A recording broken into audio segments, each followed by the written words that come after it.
Hola, ¿cómo están? Bueno, en este último tiempo estamos adquiriendo cierta habitualidad en esto de hablar en una cámara, más allá de que no nos guste. Yo soy Esteban Kippen, soy parte de un proyecto de extensión que se llama La Producción Social de la Discapacidad, y la idea de este video es poder compartir cómo llegamos justamente a trabajar la discapacidad como una producción social relacionada sobre todo con la ideología de la normalidad. Decir que la discapacidad es una producción social es antes que nada una declaración de principios. Es, es asumir que el mundo que conocemos, el mundo que habitamos, es un mundo producido, que no es dado, que es fruto de relaciones, es fruto de disensos, de conflictos, eh, que hay actores en juego que disputan por el sentido de lo que vemos. La discapacidad, más allá de que los discursos hegemónicos como el médico y el pedagógico muchas veces insisten en esencializarla como una marca en el cuerpo, y de hecho en el sentido común está instalado esto que hay para decir acerca de la discapacidad y se ve que las personas discapacitadas, el que tiene síndrome de Down tiene trisomía 21 y se acabó el cuento. ¿Qué tanto habría para decir? Lo que hay para decir es que la trisomía del par 21 o una lesión medular o un accidente cerebrovascular o un determinado modo de hablar o de expresarse, el ver o no ver, el oír o el no oír, el ser sordo, ciego, el portar un diagnóstico de bipolaridad, son cosas radicalmente distintas de ser discapacitado. La discapacidad tiene que ver con las relaciones, con lo que una forma de estar en el mundo hace con otras formas de estar en el mundo. Entonces, la discapacidad primero, poder entenderla como algo que no tiene que ver con la naturaleza, la capacidad no tiene que ver con una forma particular de un cuerpo singular, sino que tiene que ver con, con lo que la cultura, las relaciones sociales, la ideología inscriben en ciertos cuerpos, en ciertas formas de estar en el mundo. Entonces, cuando empezábamos a retomar a los estudios en discapacidad y autores que veníamos leyendo de otros lugares, todos bastante relacionados con movimientos europeos y norteamericanos, eh, podíamos tomar fuertemente esta idea, la discapacidad como una producción social.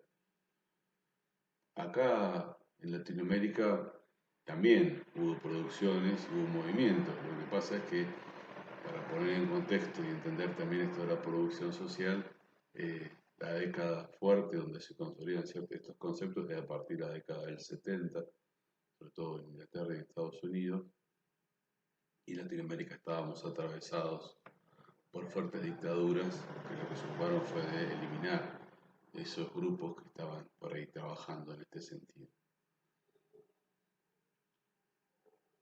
La otra idea de fuerza con la que trabajamos para entender la idea de la producción social de la discapacidad es que la discapacidad y el déficit son cosas distintas, el déficit son cosas distintas, y que la misma idea de déficit es una idea que hay que naturalizar, que hay que construir. Nosotros decimos que así como la discapacidad es una producción social, el déficit obviamente también lo es.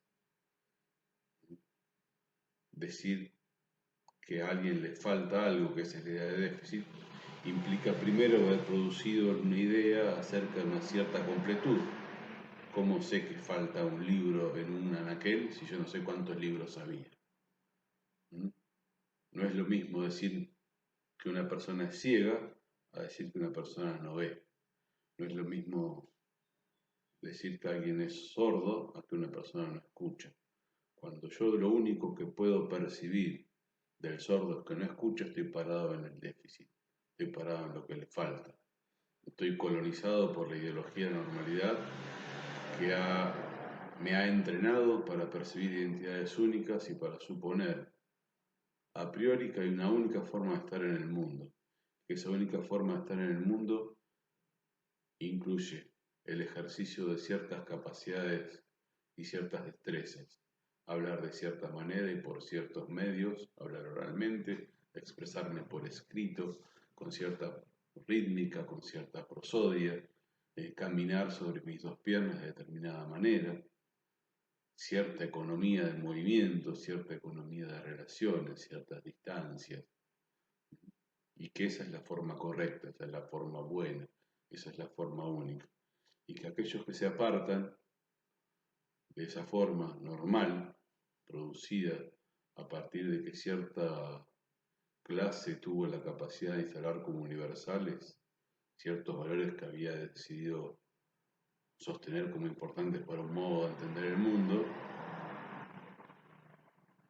esos que se corren de esos parámetros serán corregidos.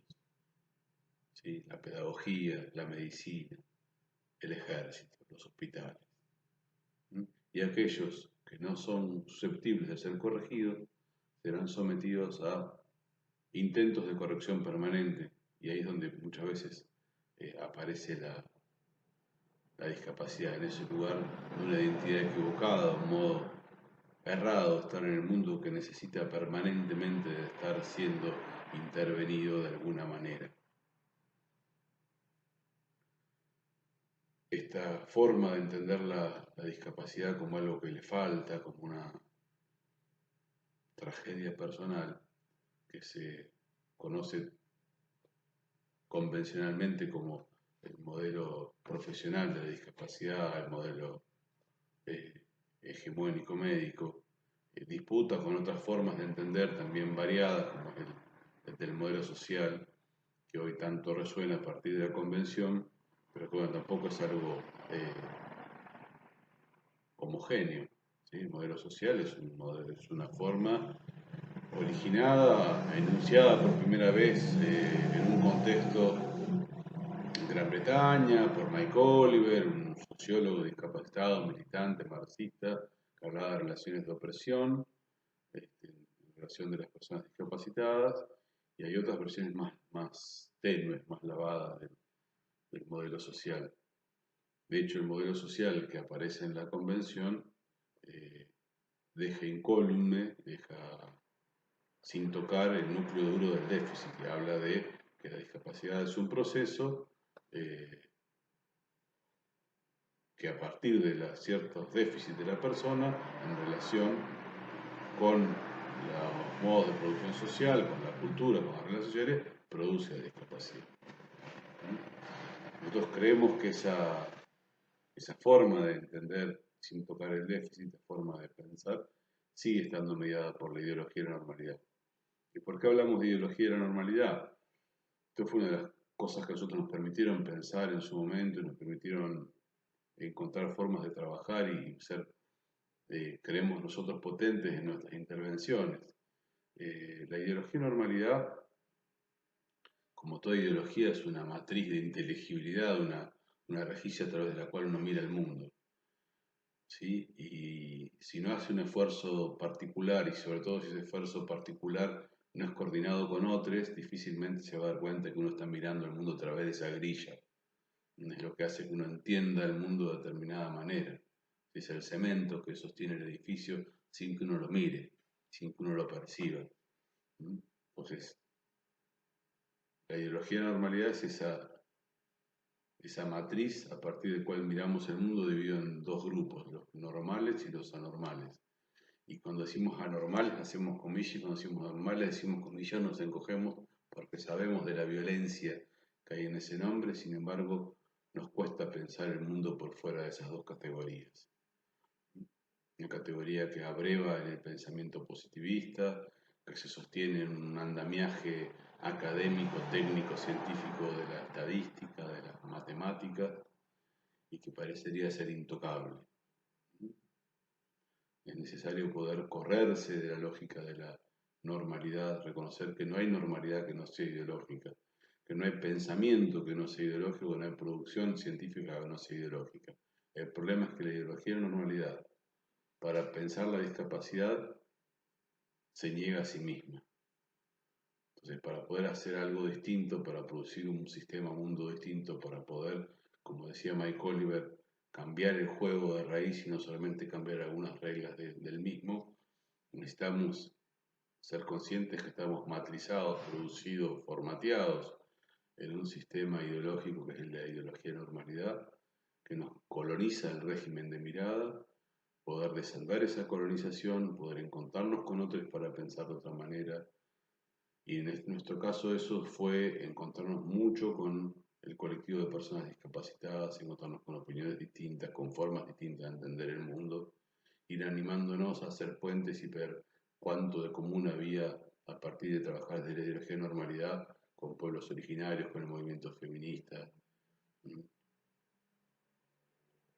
con el racismo. Había mucho para pensar con otros. La ideología de normalidad entonces nos permite esa potencia de pensamiento y rompe con la idea de que la discapacidad es un gueto. La discapacidad es un modo de producción de subjetividades, de producción de corporalidades, que sostiene un sistema mundo, con otros. Entonces nosotros pensamos que podemos pensarnos produciendo otra cosa. Por eso ahí es donde se junta la idea de la producción social de la discapacidad por un lado, la ideología de la normalidad por otro, como un concepto central para entender ese proceso de producción que explica cómo es posible que se produzca esa categoría del discapacitado. Y a partir de que podamos con otros encontrarnos y dar otras formas, otras vueltas conceptuales, otras creaciones, recreaciones, quizás podamos contribuir a construir, a producir otras formas de relaciones. Hoy estamos pensando que una de las herramientas conceptuales que tenemos para pensar las relaciones de otra manera es la ética del cuidado, pensarnos en relaciones que no sean de dominación, que no sean de opresión, que no sean de sumisión, sino de colaboración, de tejer conjuntos, de entramarnos en redes que nos permitan ir haciendo otra cuestión. Espero que esto les sirva de introducción y que les dé ganas de abordar los textos que les proponen. Muchas gracias.